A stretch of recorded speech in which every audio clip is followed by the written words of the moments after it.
Okay, I got a story, an old story, UFO and alien report from Russia from 1932. So a pretty old report here. Um, yeah, 1932. 12-year-old, 12-year-old Vera Alexandrovna reported that a large flying ship appeared in the environs of the village.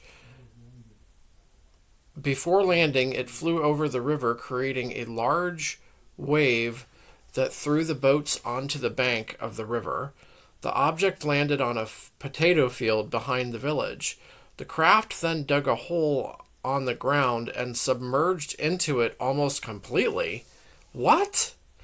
Wait. Okay, now this was. Oh my gosh. Okay, the location is Vnukovo,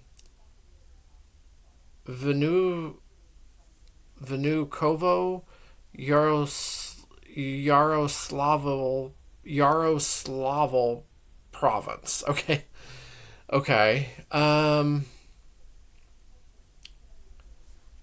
Yaroslavl province. It's Vnukovo. Is it pronounced Nukovo or Vnukovo? Is it a village? I'm assuming like a rural village. Very interesting. So, I mean, soon after that, so we read the little summary there, but soon after that, now, okay, soon after that, greenish little men appeared in the village. Uh-oh. They had greenish brown tint skin, sallow complexions. I don't know what the word sallow means, but resembling cement dust. What? Let me see here. All right. I'm back, but I lost my place because I was gone for a few minutes and paused the video. Okay, so. Okay, so they had greenish brown tint skin, sallow complexions resembling cement dust. The girl was able to see one of the entities at very close range. She was not afraid as it looked like a boy. He had a very slim figure and wore a shiny silvery outfit. His face was severe, lacking any human expression. His face was severe. His hands had only 4 fingers without a thumb. His feet lacked toes. The alien's leader was tall, human-sized, with the same brown, gray, greenish-colored face, sallow complexion, and also hoofed. His face was, however, very distinct with expression. The rest of the aliens were obviously biological robots. This alien often talked to the locals and joked frequently. He apparently communicated by using telepathy. This alien used to stay in a regular basis on one side of Vera's aunt's house. What? What is going on here? The curious girl one time looked into the window and observed the alien guest seated by the table drinking tea. She remembered him grabbing a piece of bread with his 4-fingered hand, hooking the piece and eating it. Unlike their leader, the other aliens, about 7 of them, behaved without ceremony, entering houses and taking everything they pleased. Okay. The locals called them medics because they were often walking along the village carrying big shiny tanks with numerous tubes sticking from above. At night, the small entities entered the houses, inserting the tubes on the bodies of the sleeping inhabitants, apparently measuring something. They also conducted experiments on domestic animals. Sheep were found injured in the yards with punctured holes on their bodies. Oh. What? Oh, man. The aliens apparently brought with them a number of their own pets. The strange animals were similar to dogs, but their heads were located straight up like those of a man. Oh. Okay.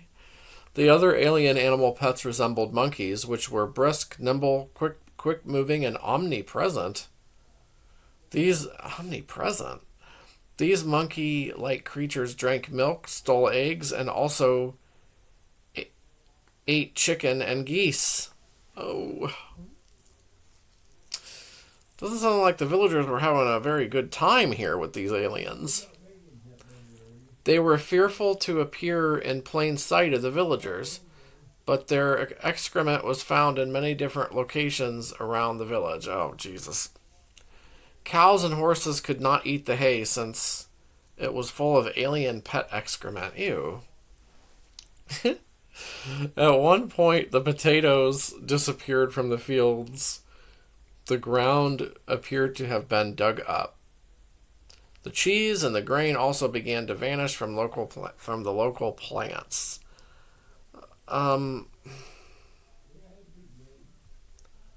The same started happening to the nearby village of Vlasia. One time, Vera saw several green men come into a granary with hoses in their hands. These hoses were black in color with a bluish tint. Copper rings circled the hoses. They had green inscriptions on them, which resembled the Arabic alphabet. The small green men connected the hoses into the barn, apparently removing the grain. After that, Vera noticed an amazing procession walking out from the alien ship. It was a huge alien animal, elephant-sized. Well, how big was this ship then? Elephant-sized. Well, it did say earlier that it was a large flying ship. But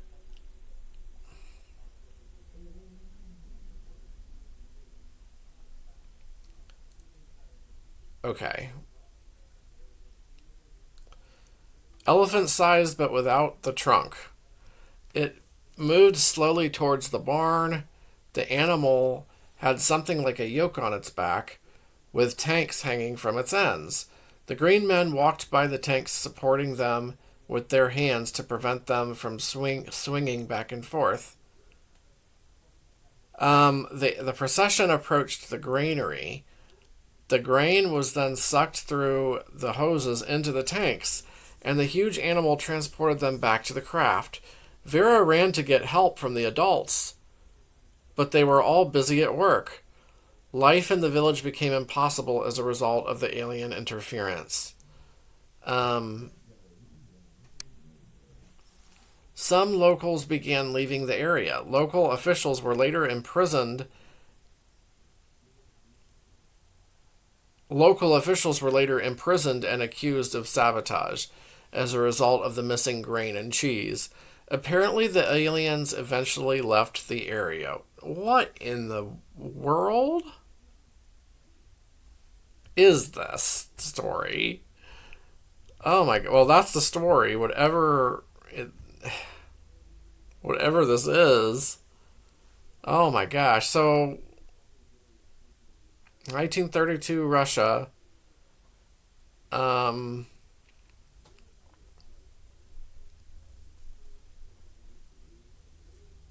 The source is Valery Kukushkin. It's the Yaroslavl UFO group, Chimeras of the X location. Anton Anfalov. Oh my gosh. So this 12-year-old girl, Vera Alexandrovna, reported this. This is a report, I guess. Um, I would like. Is this a real report from 1932? Um, okay. I mean, I don't know what to think about it. I mean, it's quite the story, I guess. Let me know what you think. Do you know any more about this report, this story? Um, I don't know what to think about this, but I guess it's an interesting story nonetheless. Did it happen for real?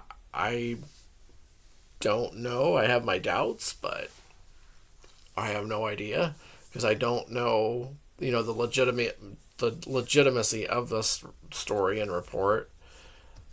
But I did find it interesting to tell, so let me know what you think, and I'll be back with more UFO and alien related content soon.